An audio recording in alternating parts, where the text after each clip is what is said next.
let's discuss the lithium-sulfur reaction that we did in class. We put lithium in the solid form, which is lithium metal. Lithium metal, when it's in its metallic form, each lithium atom has a charge of 0. It's in the 0 oxidation state.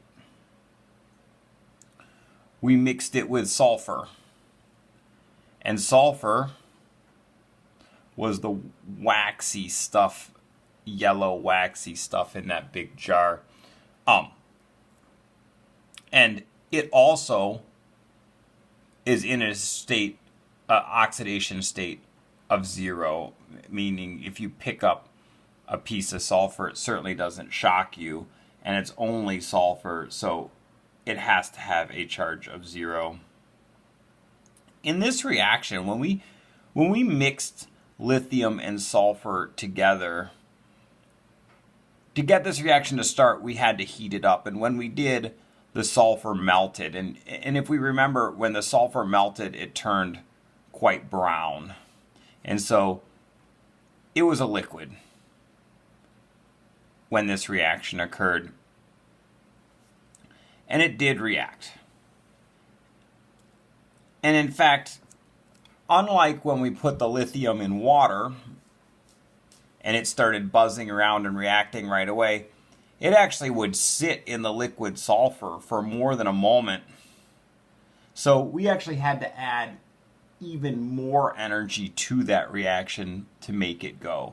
And so above this arrow, I'm going to put a delta. Delta stands for heat in this case.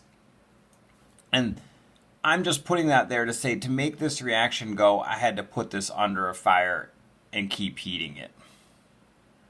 When the reaction did occur, what this reaction is remember, lithium wants to get rid of an electron. Sulfur wants to take 2 electrons. And so that's exactly what happens. Lithium gets rid of an electron and goes to the 1+ state, and sulfur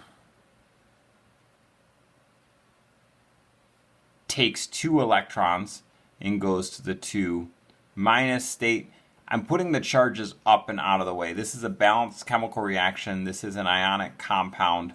The charges do not belong here and here in the superscript form. If I feel like writing them down here, I could write lithium 1+ and sulfur 2-. And again, this is the same situation we had before, where the total charge here does not add up to 0. And for that to add up to 0, I need one more lithium 1+.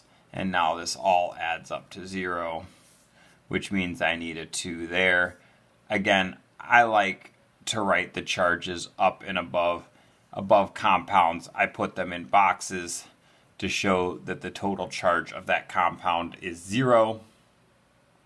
This reaction, if you remember, also produces a lot of heat. It takes some heat to get the reaction started, but once the reaction started, you remember it melted that Pyrex test tube quite aggressively, and certainly the Bunsen burner alone did not melt the Pyrex test tube like that. And so this reaction also produces heat.